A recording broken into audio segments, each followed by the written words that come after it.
माथा सूना नहीं रखना चाहिए, चाहे बहनें हो चाहे भाई हो। चाहे एक टीका लगाइए, और अगर दीक्षा हो गई है तो अपने गुरुदेव का तिलक लगाइए, लगाना चाहिए आपको।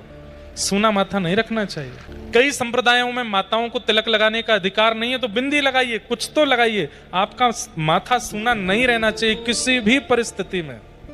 आज जिन लोगों का सूना है वो लोग शर्माओ मत, कल से लगा लेना।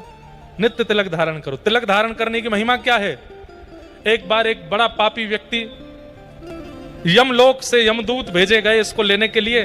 उसके जैसे ही प्राण निकलने वाले थे, उसी समय पेड़ के ऊपर बैठे हुए एक पक्षी ने विष्ठा की, और वो विष्ठा उसके माथे पे आके गिरी और माथे से ही तिलक बन गई। जैसे ही यमदूत उसको लेने आए, विष्णु दूतों ने आकर के रोक दिया। बोले इसको नहीं ले जा सकते। बोले क्यों? देख नहीं रहे माथे पे तिलक लगा है?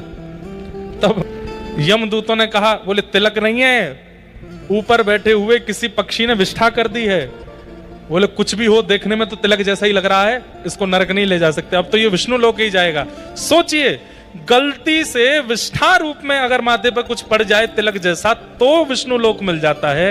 यदि हम नित्य गोपी चंदन हाथ में लेकर के, रोली हाथ में लेकर के, उसमें यमुना जल गंगा जल मिला करके गुरु मंत्र का जाप करते हुए तिलक धारण करते हैं, तो ठाकुर जी के लोक की प्राप्ति कैसे नहीं होगी। और रात में सोते समय मुंह नहीं धोना है, तिलक लगा के रखिए। और कई लोग नहाते हैं, रात्रि में स्नान का विधान है, स्नान करके फिर तिलक लगाओ। तिलक लगा के सो, रात में प्राण चले गए तो कभी भी प्राण जा सकते हैं। माथे पर तिलक 24 घंटे रहना चाहिए आपके। दूसरा, गले में कंठी माला। हम सब पिंड हैं। पिंड किसको बोलते हैं? हम सब ठाकुर जी की प्रसाद हैं, भोग हैं। जैसे वड़ा पाव में अंदर वड़ा होता है ना, वड़ा, हम सब भी वड़ा हैं।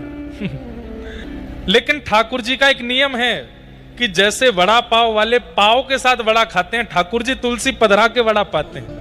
हम सब वड़ा हैं। अगर तुलसी नहीं धारण करेंगे तो ठाकुर जी पाएंगे कैसे? नित्य तुलसी पहनो गले में, तिलक लगाओ, तुलसी धारण करो। और तीसरा, ये तो हो गया बाहर का रूप। अब तीसरा, भीतर। भीतर क्या करो? बोलो मन में ठाकुर जी को बसाओ, बुद्धि में ठाकुर जी को बसाओ, और जिह्वा से निरंतर नाम गाते रहो। यमराज कहते हैं उसको कभी नरक आना नहीं पड़ेगा, उसको कभी नरक नहीं जाना।